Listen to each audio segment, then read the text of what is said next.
This channel does not promote any violent, harmful or illegal activities. All content provided by this channel is meant for an educational purpose only. পশ্চিম বর্ধমানে আসানসোল ও দুর্গাপুরে আগামীকাল অনুষ্ঠিত হতে চলেছে দুর্গাপুজোর carnival. তার আগে জেলা শাসক এস পান্নাওয়ালাম শুক্রবার দুপুরে আসানসোলে কার্নিভালে স্থান পরিদর্শন করেন। সঙ্গে ছিলেন আসানসোলের মহকুমা শাসক, পুলিশ কমিশনারেটের উচ্চপদস্থ আধিকারিকরা এবং পৌর নিগমের মেয়র সহ অন্যান্য প্রশাসনিক কর্মকর্তারাও। প্রশাসনের পক্ষ থেকে নিরাপত্তা ব্যবস্থা আরও জোরদার করা হয়েছে যাতে অনুষ্ঠান সুষ্ঠুভাবে সম্পূর্ণ করা হয়। পশ্চিম বর্ধমান জেলার আসানসোল ও দুর্গাপুরে আগামীকাল শনিবার অনুষ্ঠিত হতে চলেছে দুর্গাপুজোর কার্নিভাল। মুখ্যমন্ত্রীর নির্দেশে আয়োজিত এই অনুষ্ঠানের প্রস্তুতি খতিয়ে দেখতে শুক্রবার দুপুর 12টায় আসানসোলের কার্নিভাল স্থল পরিদর্শনে যান পশ্চিম বর্ধমানের জেলা শাসক এস পন্নাম্বালাম।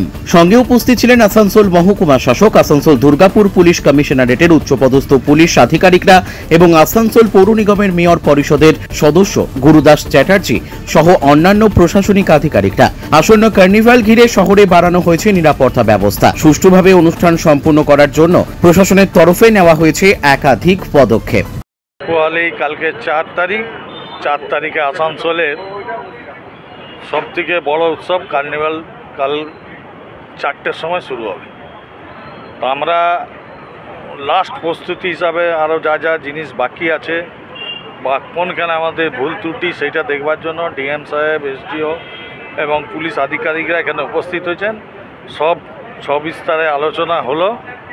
তো কালকে কার্নিভালের জন্য আসানসোলবাসী তথা দুর্গাপুর, শিল্পাঞ্চল, জামুরিয়া, রানীগঞ্জ, হীরাপুর সমস্ত লোকজন যাতে এখানে এসে উপস্থিত হয় তার ব্যবস্থা আমরা করেছি। আকাশ মেঘাচ্ছন্ন আজকে আছে, কালকে হয়তো ঠিক হয়ে যাবে মায়ের দয়ায়। তো কার্নিভাল ভালোভাবেই আসানসোলে অনুষ্ঠিত হবে। কালকে আমাদের আসানসোল এবং দুর্গাপুর দুটো জেলায় আমাদের যেমন সারা রাজ্য জুড়ে জেলা কার্নিভাল হয়, আমাদের জেলাতেও দুটো শহরে আজকে হতে চলেছে। তার প্রস্তুতি কাজগুলো অনেকটাই শেষ, যেমন স্টেজ করা, বাকি ইত্যাদি যেগুলো ইনফ্রাস্ট্রাকচার কাজগুলো অনেকগুলো শেষ আছে। আমাদের পূজা কমিটিগুলোও যারা পার্টিসিপেশন করবে আমরা কনফার্মেশন পেয়ে গেছি। এখন ফাইনাল কাজগুলো চলছে আমাদের, এটা আশা করি আমরা আজকে রাতের মধ্যে শেষ হয়ে যাবে। আমরা প্রস্তুত আছি।